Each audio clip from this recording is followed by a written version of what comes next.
একদম ফুলকো ফুলকো হয়েছে লুচির মতো। নমস্কার বন্ধুরা, তোমরা সবাই কেমন আছো? আশা করি সবাই ভালো আছো। তো ওয়েলকাম মাই ইউটিউব চ্যানেল সানা কিচেনে সবাইকে স্বাগত। তো আজকে আমি একটা রেসিপি বানাবো। তো আজ যে রেসিপিটি হচ্ছে বেগুনি। তো বেগুনির জন্য কি কি লেগেছে একবার দেখিয়ে দেবো। তো আমি এখানে বেগুনগুলোকে পিস পিস করে আমি এরকম ছোট ছোট করে গোল গোল করে নিয়েছি।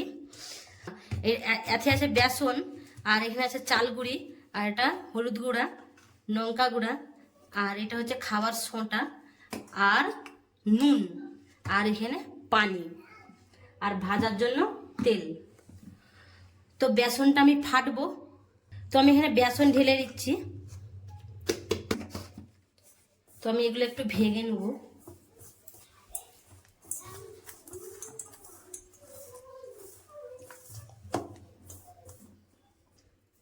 তো এটা আমার ভাঙা হয়ে গেছে কিচলিগুলো। এতে দিয়ে দেবো নুন, লঙ্কা গুঁড়া, হলুদ গুঁড়া।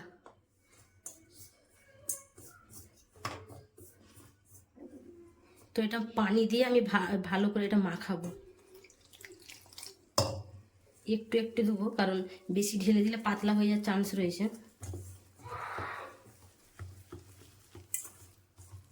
তো এটাই লাগবে।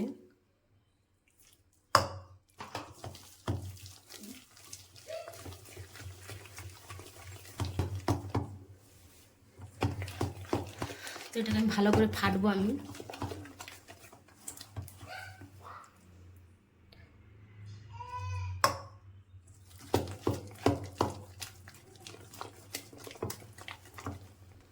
আর এখানে আমি চাল গুঁড়িটা দিয়ে দেবো, কারণ এটা মচমচা করার জন্য, বেগুনিটা মচমচা করার জন্য।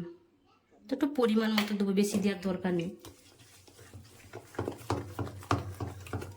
কেউ যদি না দিতে চাও না দিবে, কোনো প্রবলেম নেই। লাগবে।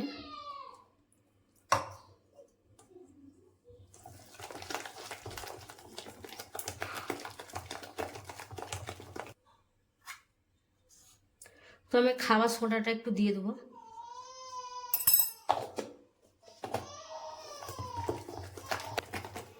তো বাটারটা আমার হয়ে গেছে, দেখো এইরকম করেছি আমি। তো এটা আমার ফাটা হয়েছে নাকি আমি একটা পানিতে দিয়ে দেখবো আমি ভেসে উঠেছে না উঠেনি। তার জন্য দেখো এটাই আমি গ্লাসে পানি নিয়ে নিয়েছি। এবার এটা এরকম করে দেবো, দেখো ভেসে উঠবে। এই দেখো পুরো পারফেক্ট হয়েছে। তো আমি এগুলোকে এবার ভেজে নেবো। তোমার বেগুনি ছাকার জন্য আমি কড়াটা চাপিয়ে দেবো।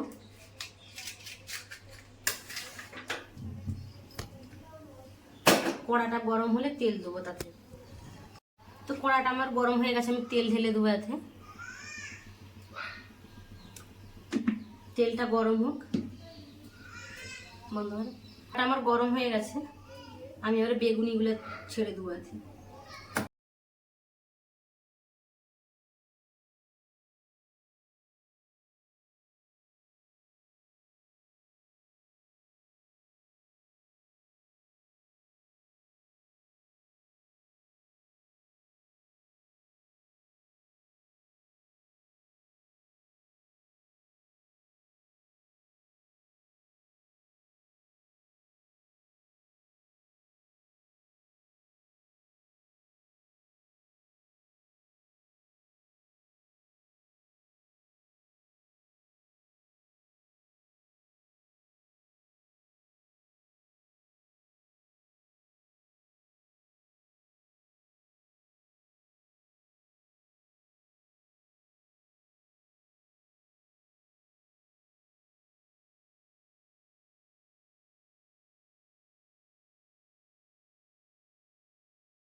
তো বন্ধুরা আমার সবগুলো ভাজা হয়ে গেছে, এগুলাও হয়ে গেছে, এগুলাকে আমি তুলে নেবো।